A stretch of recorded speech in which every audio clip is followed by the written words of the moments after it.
चलिए तो फिर आज हम अगले प्रश्न पे आते हैं 1.6। ठीक है, एनसीईआरटी का अगला जो क्वेश्चन है वो देखिए बोर्ड पे दिख रहा है।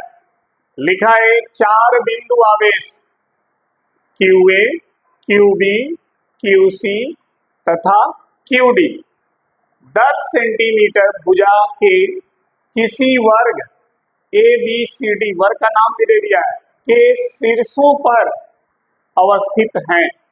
वर्ग के केंद्र पर रखे 1 माइक्रोकूलाम आवेश पर लगने वाला बल कितना है। मतलब समझिए, एक वर्ग है जिसका नाम है ABCD और उस वर्ग के जो कार्नर है उसी को बोलते हैं शीर्ष। उस वर्ग के चारों कार्नर पे, चारों शीर्षों पे 4 आवेश रखे गए हैं और 1 आवेश उसके बीच केंद्र पे रखा गया है। कह रहा है कि चारों कार्नर पे जो आवेश हैं वो सब मिल करके केंद्र पे जो आवेश है उस पर कितना बल लगाएंगे। ठीक है, तो देखिए समझिएगा, यहां पर वर्ग है। वर्ग क्या होता है? जिसकी चारों भुजाएं बराबर हो। ठीक है, ये एक वर्ग है जिसकी सभी भुजाएं क्या हैं? बराबर है। 10 सेंटीमीटर, 10 सेंटीमीटर, 10 सेंटीमीटर और ये भी हो गया 10 सेंटीमीटर। वर्ग का नाम है X, B, C और D। इन शीर्षों पर ABCD शीर्षों पर जो आवेश रखे गए उन आवेश का मान दिया गया है।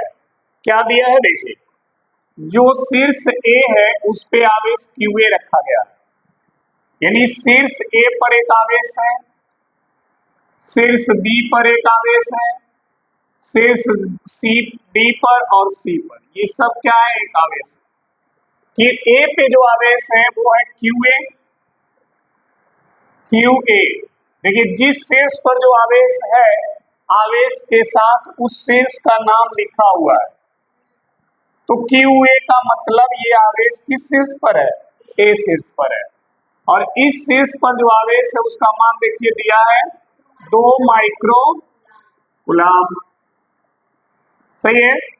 इसी तरह से जो शीर्ष B है उस पे देखिए आवेश ये दिया है QB, ये बता रहा है D शीर्ष पर ये आवेश है, उसका मान देखिए क्या दिया है? QB शीर्ष पे जो आवेश है -5 माइक्रोकूलाम।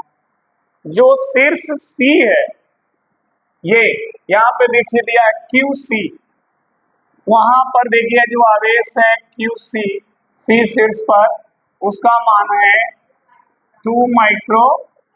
और जो शीर्ष D है, ये यहाँ पर भी आवेश दिया है QD, उसका मान है -5 माइक्रोकूलाम। ये चारों शीर्षों पे आवेश हैं।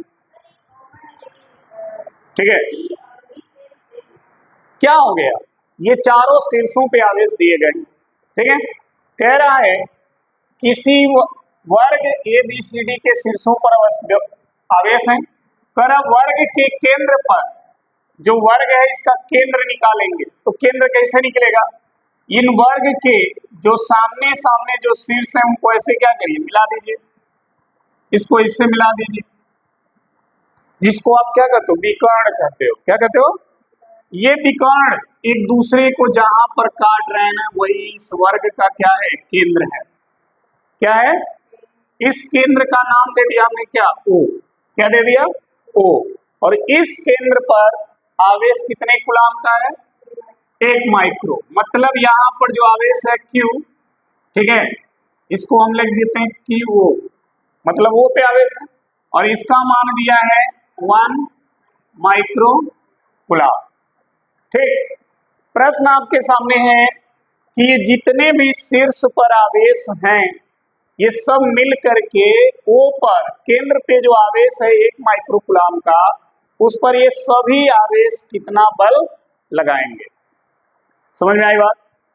एक चीज ध्यान रखना, वर्ग में चारों भुजाएं बराबर होती हैं और जो वर्ग का विकर्ण होता है, वर्ग का विकर्ण जब एक दूसरे को काटता है ना तो सबको बराबर बांट देता है। मतलब समझो, जितनी लंबाई ये भुजा की होगी उतनी लंबाई इस भुजा की होगी, उतने लंबाई इसका भी होगा, उतने लंबाई इसका भी होगा। ठीक है, यानी वर्ग में उनके शीर्षों से केंद्र की दूरियां क्या होती हैं? बराबर होती हैं। क्या होती हैं? बराबर होती हैं। तो जब आप हल करिएगा तो लिखेंगे वर्ग में उसके शीर्षों से, शीर्षों का मतलब समझ रहे ना, कॉर्नर से केंद्र को की दूरियां क्या होती हैं? दूरियां समान होती। कोई भी वर्ग है, ठीक है, कोई भी वर्ग हो, उस वर्ग के केंद्र से, उस वर्ग के शीर्ष से, चाहे वर्ग छोटा हो चाहे वो वर्ग क्या हो, बड़ा हो, उस वर्ग के शीर्ष से केंद्र तक की जितनी दूरियां होंगी सब क्या होंगी? बराबर रहती हैं। ये वर्ग का रूल है। ठीक है। अच्छा देखिए, जब समान होती है इसका मतलब क्या है? जो दूरी ए से ओ तक की है, अर्थात समझना, जो दूरी ए से ओ तक की है, ए से ओ तक की, वो दूरी, जो दूरी बी से ओ तक की है वो दूरी, जो दूरी सी से ओ तक की है वो दूरी, जो दूरी डी से ओ तक की है वो दूरी। मतलब ए से ओ की दूरी, बी से ओ की दूरी, सी से ओ की दूरी, डी से, ये सब क्या रहेंगी? बराबर। ये सभी दूरियां बराबर हैं, तो इन बराबर दूरियों को हम क्या मान लें? आर। क्या मान लें? आर। हो गया। अब देखिए, शीर्ष ए पर जो आवेश है वह आवेश ओ पर जो आवेश है उस पर बल लगाएगा। सबको भूल जाइए, सब भूल जाइए, बस इस आवेश को और इस आवेश को देखिए। तो दो आवेश एक दूसरे से कितनी दूरी पर हो गए? आर दूरी पर हो गए, क्योंकि ये दूरी आर मान लिया गया है। ये भी दूरी आर है, ये भी दूरी आर है, ये भी दूरी आर है। समझ में आया बात?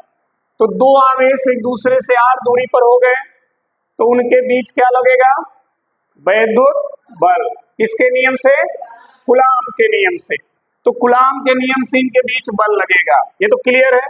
अच्छा, जो वैद्युत बल लगेगा वो आकर्षण होगा कि प्रतिकर्षण? प्रतिकर्षण होगा, कारण कि यहाँ पर जो आवेश है वो भी पॉजिटिव है और यहाँ पर जो आवेश है वो भी पॉजिटिव है। तो समान प्रकृति के आवेश जब होते हैं तो क्या लगता है? तो यहाँ पर ये आवेश इस आवेश को क्या करेगा? प्रतिकर्षित करेगा। प्रतिकर्षित करने का मतलब ये आवेश इस पर बल किस दिशा में लगाएगा? इस दिशा में, बाहर ढकेलेगा। इसके द्वारा इस आवेश पर लगने वाले बल की दिशा क्या होगी? ये क्या होगी? ये उस बल की दिशा होगी। सही है। अच्छा, उस बल का नाम क्या दें हम? नाम कैसे दें? तो देखो ध्यान से, बल को F से प्रदर्शित करते हैं। F से जिस पर बल लग रहा है वो कौन सा पॉइंट है? तो उसको पहले लिखेंगे, और जो बल लगा रहा है वो कौन है? तो उसको बाद में लिखेंगे। तो नाम हो जाएगा FOA। समझ में आई बात? क्लियर? तो देखिए, QA आवेश द्वारा, QA आवेश द्वारा QO का मतलब जो O बिंदु पर आवेश है, ठीक है, पर लगने वाला वैद्युत क्या बल, किस नियम से? कूलाम का नियम क्या है? F equal to K Q1 Q2 by, यही है। अब देखना, इसके द्वारा इस पर लगने वाला बल कूलाम के नियम से निकालेंगे। उस बल का नाम क्या है? एफ ओ, उसकी दिशा वही है ना, तो यहां पर लिख दें एफ ओ ए, सही है, एफ ओ ए। अच्छा देखना, के हो गया, यहां पर Q1 Q2, तो Q1 क्या है? ये, और Q2 क्या है? ये, यही ना होगा। Q1 क्या है? Q1 है QA, और Q2 क्या होगा? QO। इन्हीं दोनों के बीच लग रहा है ना, तो Q1 हो जाएगा QA और Q2 हो जाएगा QO। सही है। अब इनके मान रख दीजिए, FOA बराबर के, समझना, QA का मान क्या है? 2 माइक्रो। कितना है? देखो QA का मान क्या है, तो यहां लिख दीजिए 2 माइक्रो, हो गया, गुणे QO का मान क्या है? 1 माइक्रो, तो लिख दीजिए 1 माइक्रो बटा R स्क्वायर। सही है। ये QA आवेश द्वारा लगने वाला बल हो गया। ठीक, अब बताएंगे QB आवेश, QE नहीं QC है वाला, देखना QC आवेश द्वारा QO पर लगने वाला क्या? विद्युत बल। ठीक है, QC आवेश द्वारा लगने वाला विद्युत बल। तो यहां भी कूलाम का नियम लागू करेंगे कि Q1 Q2 बटा R, यही है ना। अब QC है, यही है ना। अब ये इस पर बल लगाएगा, ये कौन सा आवेश है? धन आवेश। ये भी कौन सा आवेश है? तो धन आवेश के बीच क्या लगेगा? प्रतिकर्षण बल लगेगा। उस बल की दिशा किधर होगी ना? ऐसे होगा ना। भाई जो है इस पर बल इधर लगाएगा, बल का नाम क्या होगा? बल का नाम बताइए। जिस पर बल लगता है उसका नंबर पहले, और जो लगाएगा उसको, ये हो गया FOC। तो कूलाम के नियम से बल इसी सूत्र से निकालेंगे। नाम क्या दे देंगे? FO, और यहाँ Q1 की जगह क्या लिखेंगे? QC, और Q2 की जगह क्या लिखेंगे? QO। सही है, ये हो गया QC और ये हो गया QO। फिर मान रख दें FOC बराबर के, QC का मान है 2 माइक्रो, देखिए है ना, और QO का मान क्या है? क्या लिख दीजिए, QO का मान 1 बटा R स्क्वायर। सही है। अब ध्यान देना, ये दोनों आवेशों का योग क्या होगा? O पर बिंदु O, या आवेश QO पर QA और QC के कारण कुल बल, मतलब ये दोनों आवेशों के कारण QA और QC के कारण QO पर जो कुल बल लगेगा उस बल का मान। तो देखिए दोनों बलों को क्या करेंगे? जोड़ेंगे। अभी 2 ही बल निकाले हैं ना, एक C आवेश के कारण, एक A आवेश के कारण। तो इन दोनों आवेशों के कारण यहाँ कुल बल कितना हो जाएगा? तो F दिख रहा ना जी, F क्या करेंगे? इसको लिख देंगे FOA प्लस FOC। अब ध्यान देना, FOA और FOC एक दूसरे के ठीक क्या है? विपरीत है। तो क्या यहाँ प्लस होगा या माइनस? माइनस। जब दो सदिश एक दूसरे के ठीक विपरीत हो जाते हैं तो उनका योग क्या होता है? तो बीच में क्या लग जाएगा?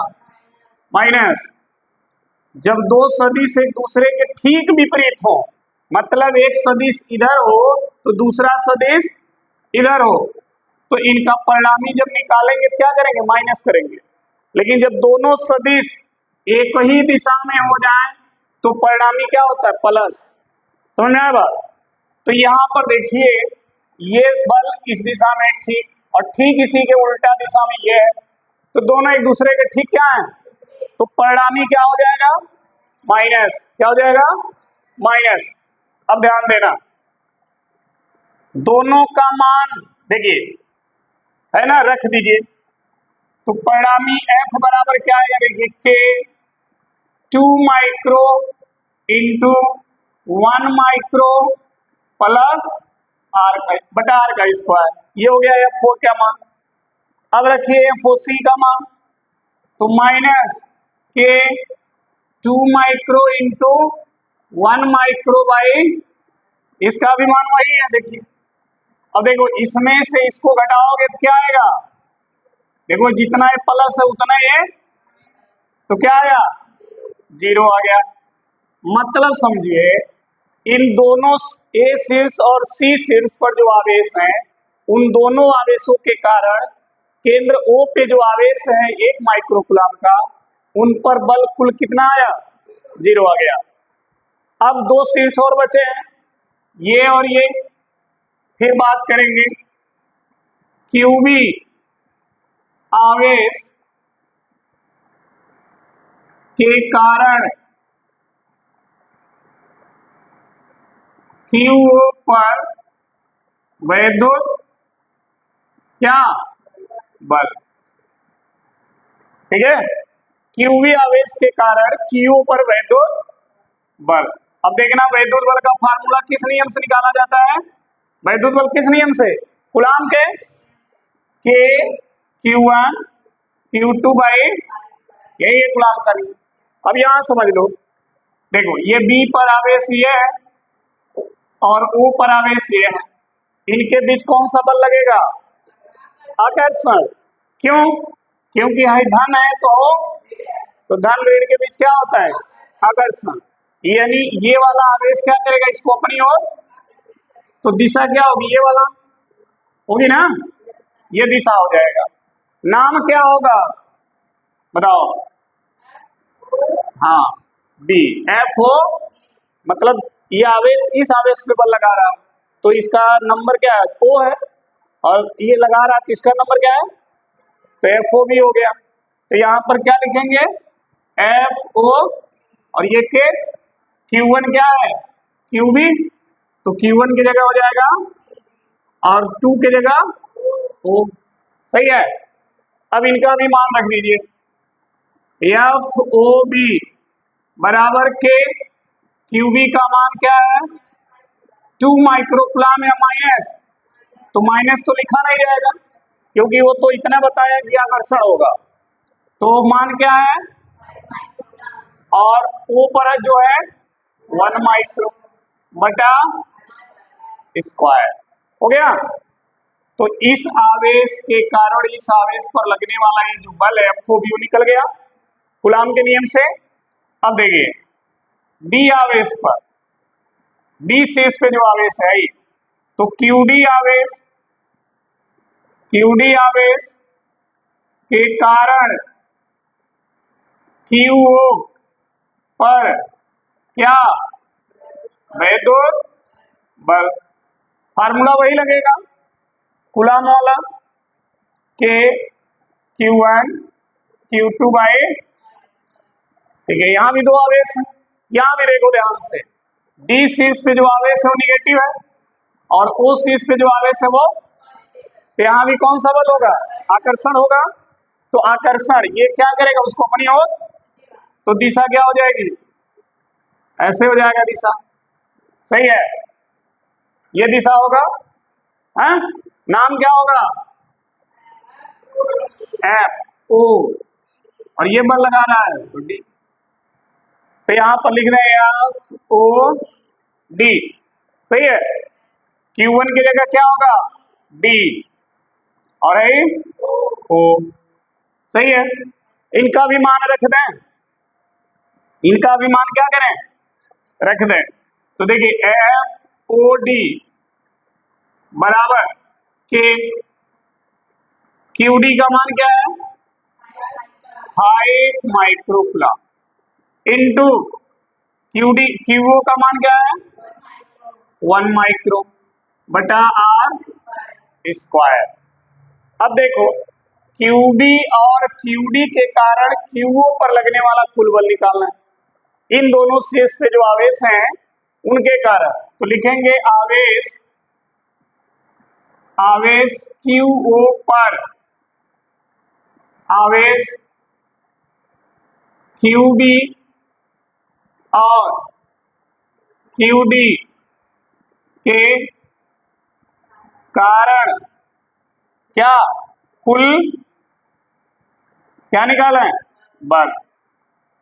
ठीक, यहां भी बल को कुल बल निकालना है, मतलब F इक्वल टू एफ क्या ओबी प्लस एफ क्या ओडी, यही होगा कुल। लेकिन यहां भी देखिए दोनों बल एक दूसरे के ठीक क्या है, परिणामी माइनस है प्लस माइनस, परिणामी क्या हो जाएगा इन दोनों का माइनस हो जाएगा ना, क्योंकि दोनों एक दूसरे के ठीक क्या है, जैसे है ही दोनों एक दूसरे के ठीक विपरीत थे तो क्या किए वो कुल में, उसी तरह ये भी दोनों तो एक दूसरे के विपरीत हैं तो इनका भी परिणामी क्या होगा माइनस।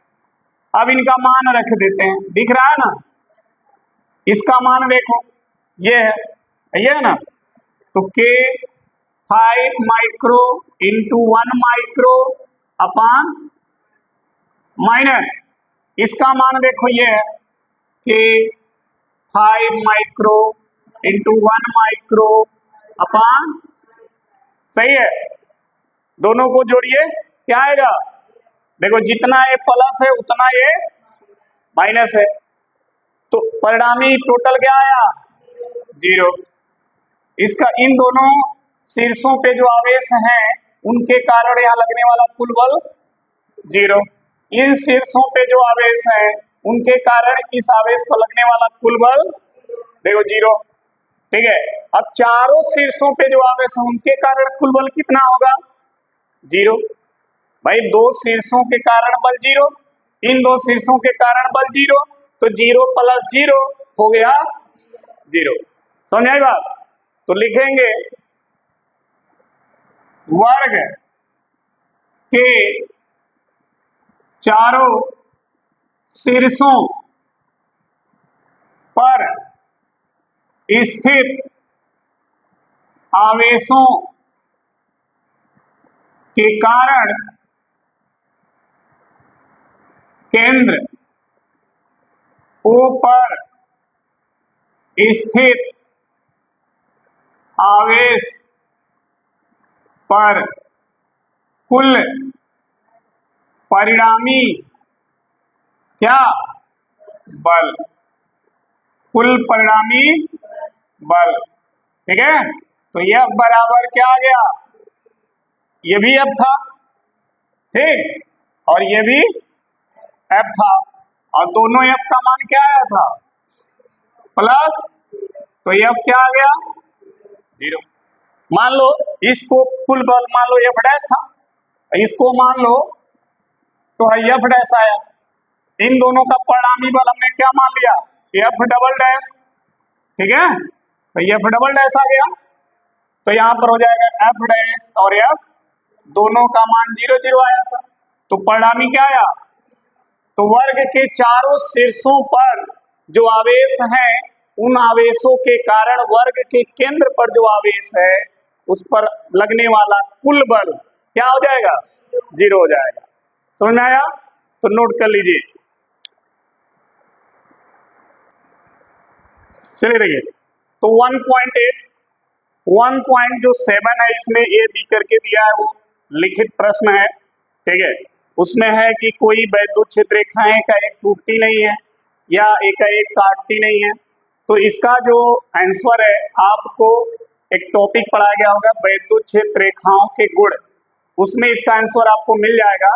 उसमें आपको लिखाया गया है कि वैद्युत क्षेत्र रेखाएं एक दूसरे को काटती नहीं है, क्योंकि कटान बिंदु पर जहां पर एक दूसरे को काटेंगी, जैसे मान लीजिए दो वैद्युत क्षेत्र रेखाएं के है और एक है, ये दोनों एक दूसरे को अगर यहाँ पर काटती हैं तो इस बिंदु पर इस वक्र रेखा को स्पर्श करती हुई ये रेखा और इस वक्र रेखा को स्पर्श करती हुई ये रेखा, ये दोनों स्पर्श रेखाएं एक ही बिंदु पर वैद्युत क्षेत्र की दो दिशाएं प्रदर्शित कर रही हैं, जबकि वैद्युत क्षेत्र की एक ही दिशा होती है, यहाँ पे दो हो रहा है, तो ये गलत है। ठीक है, तो इससे स्पष्ट हो जाता है कि वैद्युत क्षेत्र रेखाएं एक दूसरे को काटती नहीं है। चलिए अब आ जाते हैं 1.8 पर। 1.8 क्या कह रहा है, प्रश्न आपके सामने है।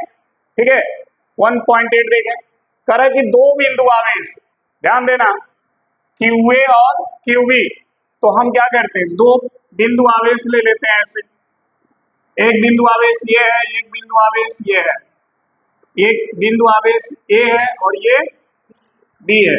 जो A पर आवेश है उसको हमने लिख दिया क्या, QA, और उसका मान क्या है 3 माइक्रो, और जो B पर आवेश है यहाँ पर वो है QB और उसका मान है -3 माइक्रो कूलम। ये दो आवेश दिए गए, इनके बीच की दूरी भी दी गई है, कितना 20 सेंटीमीटर। देखिए ये इनके बीच की दूरी है, कितना है 20 सेंटीमीटर, यानी AB जो है वो कितना है 20 सेंटीमीटर, यहां से लेके यहां तक की दूरी। ठीक है, प्रश्न क्या है, इसमें दो प्रश्न दिए गए A और B करके। पहला प्रश्न है कि दोनों आवेशों को मिलाने वाली रेखा, इन दोनों आवेशों को जो रेखा मिला रही है, इस रेखा के मध्य बिंदु हो, इनके बीचों बीच में एक बिंदु है वो, इस बिंदु पर वैद्युत क्षेत्र कितना होगा। ठीक है, इन दोनों आवेशों को जो रेखा मिला रही है, ये लाइन मिला रही है ना, इस लाइन का जो मध्य बिंदु है वो, उसी पर दोनों आवेश के कारण वैद्युत क्षेत्र ज्ञात करना है। ठीक है, तो पहला काम हम क्या करेंगे, देखिए A से B तक की दूरी है 20, तो पहले 20 को किस में बदलेंगे, मीटर में, क्योंकि वो सेंटीमीटर में है। तो देखिए जब हल करेंगे तो जो दिया है उसको यहां लिख लें, क्या क्या दिया है, ध्यान दीजिए, QA दिया है कितना 3 माइक्रो कूलम। आप चाहें तो इसको लिख सकते हैं 3 × 10⁻⁶ लिख सकते हैं ना, इस माइक्रो को हम 10⁻⁶ लिखते हैं। QB दिया है, कितना दिया है -3 माइक्रो कूलम, इसको आप लिख सकते हैं -3 × 10⁻⁶ कूलम। AB, इनके बीच की दूरी AB दिया है कितना 20 सेंटी, इसको मीटर में बदल दें तो 20 को 100 से क्या करेंगे, भाग दे देंगे, 1 0 से 1 0, तो 2 में 10 से भाग देंगे, क्या आएगा, बहुत अच्छा, ये आ गया मीटर में।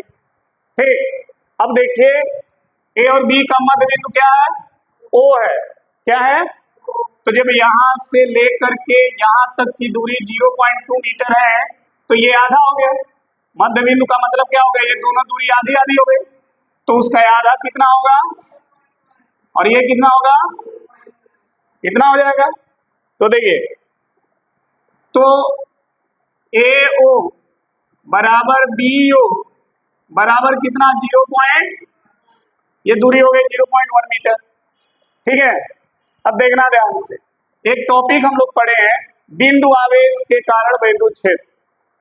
किसी बिंदु आवेश के कारण वैद्युत, मतलब अगर यहाँ पर कोई बिंदु आवेश है और इस एक कोई बिंदु आवेश क्यों है और इससे r दूरी पर हम वैद्युत क्षेत्र निकालें, तो वैद्युत क्षेत्र का फॉर्मूला क्या था, KQ/R, यही था ना, KQ/R।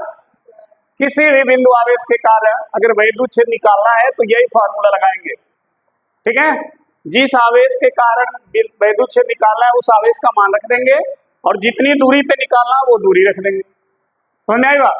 तो अगर हम देखें तो ये आधा है, इधर का आधा भूल जाओ, तो दिखेगा ये बिंदु आवेश और ये बिंदु जहां पर आप वैद्युत क्षेत्र निकालोगे, और ये उनके बीच की क्या है, तो यही फॉर्मूला लगा दीजिए। ठीक है, तो लिखेंगे QA आवेश के कारण बिंदु O पर क्या, वैद्युत क्षेत्र, तो फॉर्मूला लगेगा = KQ/R, यही लगेगा। यही ना, बिंदु आवेश के कारण किसी दूरी पर वैद्युत क्षेत्र यही होता है। तो अब देखो, हम इस आवेश के कारण, जो ए पर आवेश है उसके कारण वैद्युत क्षेत्र निकाल रहे हैं, तो यहाँ पे क्या लिख देंगे, ए। ठीक है, अब देखो के हो गया, आवेश क्या होगा, क्यू ए के कारण निकाल रहे हैं, और दूरी आर है, वहां पे दूरी क्या है, 0 पॉइंट, ये हो गया, सही है।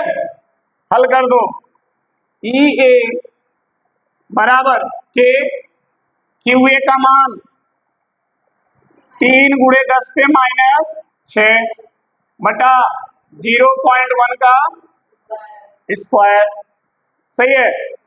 चलिए इसको भी हल कर लें, तो देखिए ई ए इक्वल टू के, ठीक, और देखिए इसका वर्क करेंगे तो कितना आएगा, 0.0 इतना आएगा।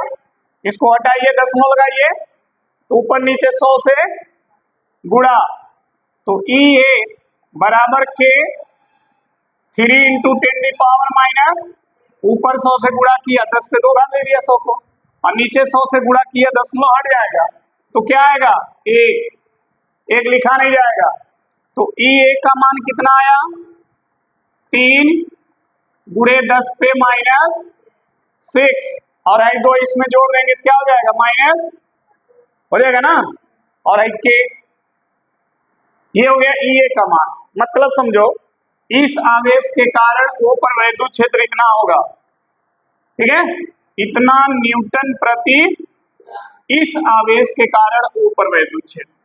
तो वैद्युत क्षेत्र की दिशा क्या होगी, देखिए ये धन आवेश है ना, तो धन आवेश के कारण यहाँ वैद्युत क्षेत्र की दिशा किधर होगी, बाहर की ओर, यानी ई ए की दिशा ये हो गई।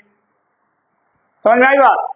अब देखो माइनस आई क्यू बी के कारण यहाँ वैद्युत क्षेत्र निकालेंगे, तो इधर वाला भूल जाओ, ठीक। तो फिर लिखेंगे क्यू बी आवेश के कारण ओ पर क्या, वैद्युत क्षेत्र, ठीक है।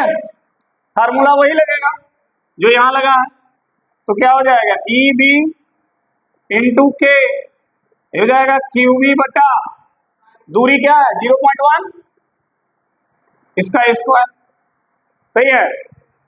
अब देखो इसको हल करें, हल करिए, देखिए ई बी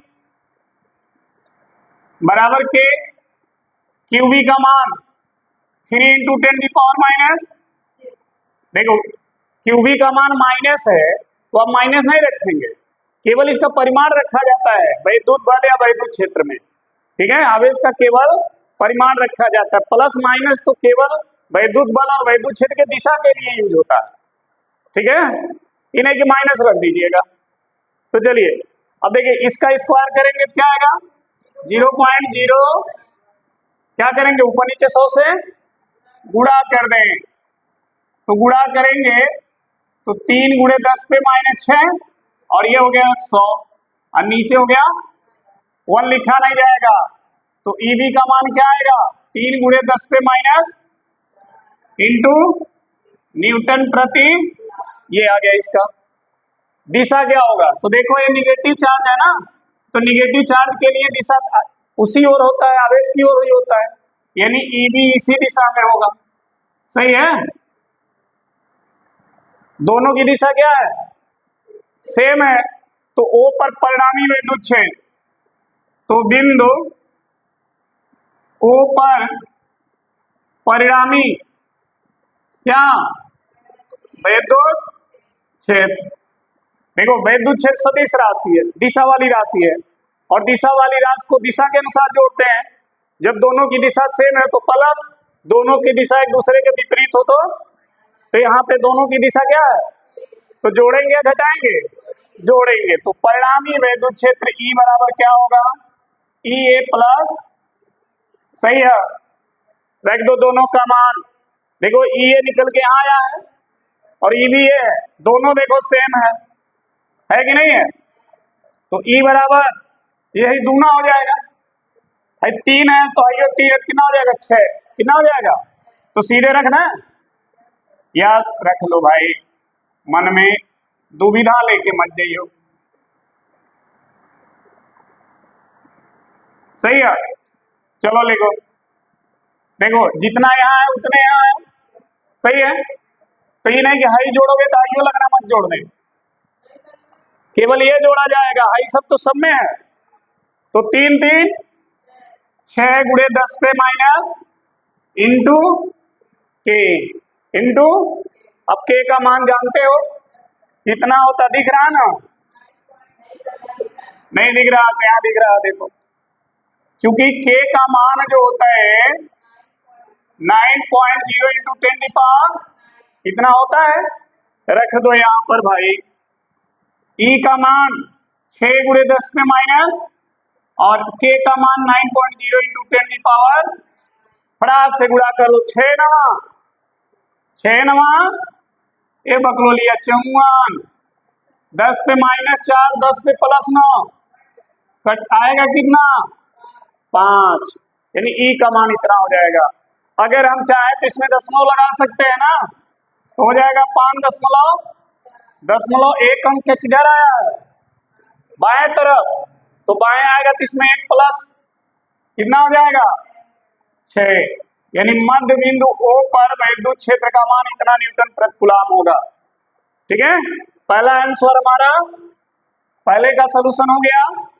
दूसरे का सलूशन आते हैं। दूसरा क्या कह रहा है कि अगर उसी बिंदु पर जो माइनस यहाँ बिंदु है ना, वो उसी मध्य बिंदु पर यदि इतने कूलम का ऋण आवेश रखे तो उस पर बल कितना लगेगा। अगर यहाँ पे आवेश रख दें यहाँ, तब बल कितना लगेगा। तो देखो यहां से बी भाग समझो, यदि Q का मान कितना हो जाए 1.5 गुणे 10 पे कितना -9 कूलम, तो उस पर बल कितना लगेगा। तो ये आवेश अगर यहाँ रखोगे ना, तो ये आवेश कहाँ होगा, विद्युत क्षेत्र में, क्योंकि वहां पर क्या है विद्युत क्षेत्र है ना, ये विद्युत क्षेत्र ना यहाँ पर है, और उसी विद्युत क्षेत्र में इस आवेश को क्या करना है, रखना है। तो यदि ये आवेश इस यहाँ पे रखा जाए,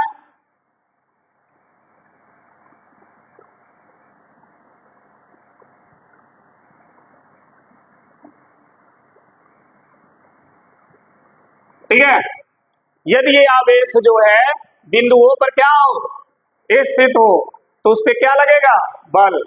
कौन सा बल, तो देखिए, तो F इक्वल टू क्या होता है Q इंटू, पढ़े ना फार्मूला बल का, ये भी सूत्र है। ये सूत्र तब लगता है जब कोनो आवेश कोनो विद्युत क्षेत्र में स्थित हो। मतलब समझो, जब हम केहू के एरिया में घुस जाएंगे तो एरिया क्या करेगा हम पर, वो जिसका एरिया होगा वो क्या करेगा हम पर, बल लगाएगा ना। तो वही बल जब ऐसा हो कि आप किसी के एरिया में जा रहे हो, तब आप पर जो बल लगेगा उस बल को किससे ज्ञात करिएगा, इससे। और जब दो ठो आवेश हो और दोनों के बीच बल लगाना हो या बल ज्ञात करना हो, तो कौन सा नियम, कूलम का। कौन सा, देखिए वहां भी बल यहाँ भी बल, लेकिन वहां पर क्या है, जब दो आवेश एक दूसरे से कुछ दूरी पर हो तब जो बल निकलेगा वो कूलम के नियम से। और जब कोनो आवेश कोनो के विद्युत क्षेत्र में हो तब वहां पे जो बल निकलेगा वो इस नियम से। तो ये आवेश कहाँ रखा गया है, विद्युत क्षेत्र में, तो बल ये इससे निकालेंगे। करना क्या है, कुछ नहीं, करना यही है कि Q का मान ये और E का मान है रख के हल कर दीजिए आंसर। समझाया, देखो Q यही है ना, इसको रख दीजिए, और E आपने निकाल ही लिया है, यहाँ पर कुल E का मान निकला है, रख के हल कर दीजिए। दिख रहा, नीचे देखना, नहीं दिख रहा, इधर दिख रहा, हाँ इधर, चलिए इधर आ जाना, नहीं दिख रहा ना, चलो। तो देखो F का मान देखना वो ध्यान से, F Q का मान है 1 दशमलव, नहीं दिख रहा, कहाँ दिख रहा, इधर दिख रहा, यहाँ दिख रहा, नहीं दिख रहा, यहाँ है, दिख रहा ना। चलो देखो समझो, F हो गया, Q का मान है तो 1.5 गुणे 10 पे -9 है, गुड़े ई का मान है ये ना 5 तो लिख दो 5 गुड़े 10 पे 6 हो गया, सही है ना। चलिए गुणा कर दीजिए, बस कुछ नहीं करना है, वो कुछ नहीं, एकदम हर हर महादेव। देखो 15 का 54 में गुणा कर दो, 15 का 10.60 में भूल जाओ, खाली 15 54 देखो। तो देखो 15 चौके होता है 60, हासिल 6, 15 पचे 75 और 6 81, 15 पचे 75 में 6 जोड़ दोगे तो क्या आएगा 81 आ गया 810। अब देखो इसमें एक अंक के बाद दशमलव है, इसमें भी एक अंक के बाद है, यानी 2 अंक गिन करके दशमलव लगा दो। गुड़े -9 + 6 कितना आएगा माइनस, यही न्यूटन बल लगेगा, यही हमारा क्या है आंसर है बी वाले का। ये बी वाला जो है ना उसका आंसर ये है। बस कुछ नहीं करना है, यहाँ पे जैसे आप रखोगे आवेश को, तो यहाँ पर ऑलरेडी इतना न्यूटन प्रति कूलम का वैद्युत क्षेत्र में निकाला है, तो आवेश कहाँ रखा जा रहा है वैद्युत क्षेत्र में, तुरंत ये वैद्युत क्षेत्र उस पर क्या करेगा, इस फार्मूले के अनुसार बल लगाएगा। बस Q और E का मान यहाँ रख दो, ये Q का मान है यहाँ रख दो और ये E का मान यहाँ रख दो, मान रख करके गुणा कर दो फट से ना, आंसर आ जाएगा। ठीक है, तो आई होप समझ में आया होगा। फिर मिलते हैं कल, तब तक के लिए धन्यवाद।